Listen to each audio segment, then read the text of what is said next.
the fact that each of these components, many of you probably can see that in the way that they're executed, really are based on having a portfolio of different learning approaches available to students, and students are able to over time kind of understand what pattern works for them in certain topics. So they may start with worked examples because their experience tells them that that is having a step-by-step process helps them the most.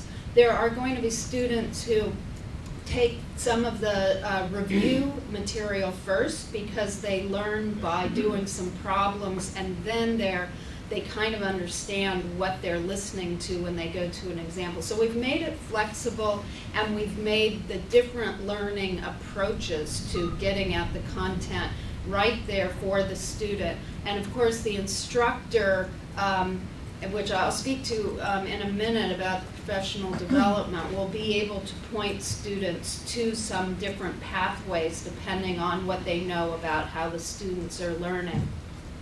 We've designed this and the developmental project to really go after conceptual, procedural, problem solving, project-based. We will have some projects that we didn't show, but some project-based. So if an instructor is doing project-based learning, and there are people that have really gotten to be quite proficient with that, usually in a classroom setting, they're able to start their students with projects and then be able to send them to the course online to explore the material and do projects together.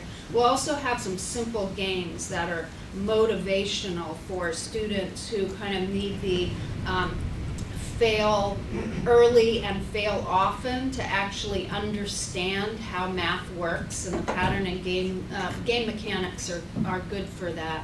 So we've really looked at how to develop mathematical reasoning and critical thinking skills in a broad range of learners, as well as the basic